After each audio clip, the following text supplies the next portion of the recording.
Seluruh aparat negara tak akan membiarkan tindakan pengecut semacam ini. Tindakan pengecut semacam.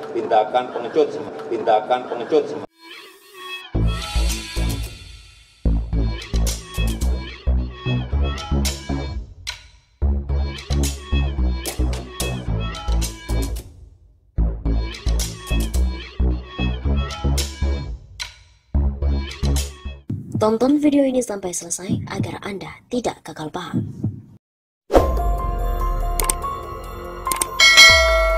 Presiden Jokowi adalah presiden pengecut.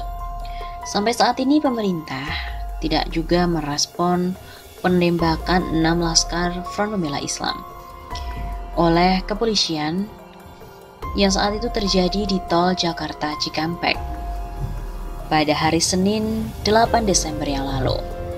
Bahkan, Presiden Joko Widodo alias Jokowi juga tidak pernah menyinggung sedikit pun kasus penembakan itu di dalam pidatonya saat memperingati Hari Hak Asasi Manusia Dunia pada 10 Desember kemarin. Hal ini pun juga memantik reaksi dari pengamat politik Rocky Gerung. Ia menilai ada dua fenomena yang langsung bertabrakan secara moral.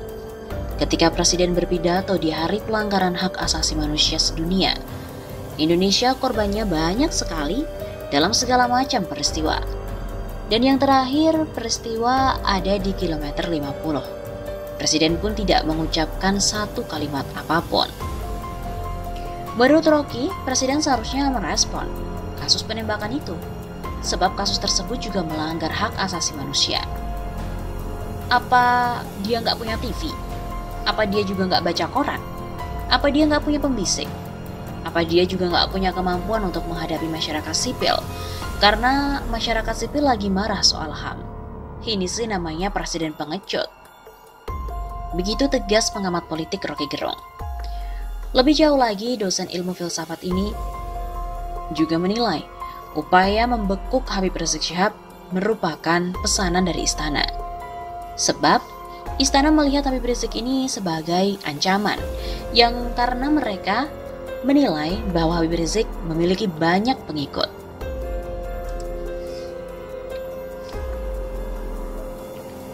Jadi, kata Rocky Gerung, ia melihat bahwa upaya untuk membekuk Habib Rizik merupakan desain dari istana. Analisisnya begitu.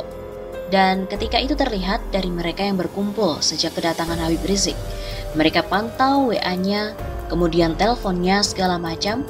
Hal ini untuk membuat jebakan ke dalam skenario penangkapan HRS. Padahal kata Rocky Gerung, Habib Rizik dari awal kesalahannya pun hanya soal undang-undang kesehatan, bukan kesalahan dalam melawan negara, bukan pula kesalahan melawan kemanusiaan ataupun korupsi. Ketika dia diintai terus untuk dicelakakan, itu yang terbaca dalam keterangan pers pejabat publik negara. Jadi ya, istana presiden ini memang terganggu betul, karena akan ada istana rakyat yang baru di Petamburan. Begitu pungkas Rocky Gerung. Selain itu, Rocky Gerung juga menyoroti penggalangan dana untuk para korban penembakan di Tol Jakarta Cikampek beberapa waktu lalu. Ia pun juga melihat bahwa masyarakat memang benar-benar menuntut keadilan dan juga pengusutan atas kasus penembakan dari 6 pengawal FPI ini kepada negara. Kita percaya akal sehat publik akan terus menuntut agar supaya peristiwa ini benar-benar diuraikan sedetail-detailnya, supaya kita tahu kejahatan ini bersembunyi di mana. Karena sering dikatakan, setan itu selalu ada di dalam hal yang detail. Nah, detail ini yang seharusnya sedang kita bongkar. Seperti kita tahu, dinamika yang terjadi saat ini tentang HRS, FPI, dan juga kekuasaan Jokowi memang menjadi sorotan, baik di media sosial maupun di dunia nyata. Tahukah kalian, keberadaan HRS dan juga FPI memang sejak awal kemunculannya selalu berurusan dan juga bergesekan dengan kekuasaan. Yang pertama, FPI menyerang pusat-pusat dari maksiat, maka penguasa ekonomi yang berbasis kriminal dan kekerasan ekstra hukum akhirnya terganggu. Kemudian HRS FPI juga menyadari tidak bisa terus-terusan sebagai pemadam kebakaran. Bakar satu basis maksiat timbul basis maksiat baru. Lantas, FPI pun sampai pada kesimpulan agar pekerjaan tak jadi tukang pemadam kebakaran, lalu ikut mendorong penegakan syariat Islam yang langsung dipegang dan dioperasikan oleh negara secara konstitusional. Mungkin di tahun 2000-an awal, FPI juga ikut mendorong untuk ditengok kembali Piagam Jakarta tahun 45 untuk tujuannya diimplementasikan. Tapi bagi penguasa status quo di Indonesia, hal ini tidak dapat diterima. Maka dorongan FPI juga oleh anggota DPR ditinggalkan begitu saja. FPI beralih ke peran awalnya semula, yaitu amar ma'ruf nahi mungkar. Kemudian di tahun 2006, majalah porno Playboy Amerika Serikat diumumkan akan diterbitkan, akan diedarkan di Indonesia. Tentu saja FPI langsung memadamkan. Kemudian pada tahun 2008, terjadi apa yang dikenang sebagai insiden Monas, bertepatan pada 1 Juni 2008 di hari lahir Pancasila. Waktu itu Aliansi Kebangsaan untuk Kebebasan Beragama yang berisi beragam lembaga dan aktivis pluralisme melakukan kampanye akbar di Monas. Mereka menentang aksi FPI yang membuarkan aktivitas Ahmadiyah di Parung. FPI dan Forum Umat Islam juga menentang kampanye itu. Akibatnya terjadi bentrok. Konflik FPI dan juga versus Akademi Kebangsaan berbuntut panjang hingga mengerahkan polisi dalam jumlah besar ke Petamburan. HRS dan juga Munarman yang kala itu sebagai Panglima Laskar FPI pun dibui 1,5 tahun.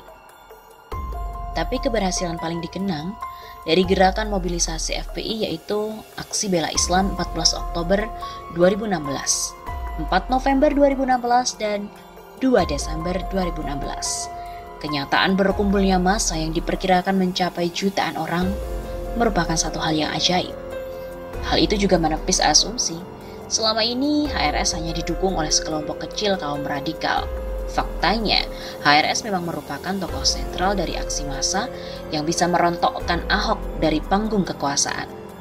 Meski semua orang tahu bahwa dia di-backup oleh presiden dan kekuatan-kekuatan besar lainnya. Sebenarnya kemunculan Jokowi yang bergandengan dengan Ahok dalam pemerintahan DKI telah menimbulkan reaksi dari FPI. Semua orang menyadari bahwa Jokowi hanya alat untuk memuluskan Ahok jadi gubernur di satu basis muslim seperti Jakarta. Dan FPI tentu merasa hal ini tidak beres. Pada akhirnya Jokowi yang terangkat jadi presiden secara otomatis, Ahok jadi gubernur DKI. Bukannya santun dan simpatik, Ahok melancarkan komunikasi publik yang intimidatif dan represif.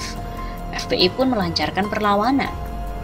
Mulai dari aksi massa Gerakan Jakarta yang dibidani oleh FPI mengangkat almarhum Kyai Haji Fahru Rozi sebagai Gubernur Rakyat Jakarta, hingga rally aksi massa dengan semboyan Aksi Bela Islam 1410, 1411, hingga 212 yang diperluas dengan pembentukan GNPF MUI. Ya, pada kenyataannya seluruh gerakan ini memang menyinggung kekuasaan Jokowi. Dan Jokowi pun sampai saat ini juga belum mengomentari bagaimana kasus penembakan anggota Laskar FPI itu. Memang kekuasaan Jokowi ini sudah gonjang-ganjing dengan adanya HRS.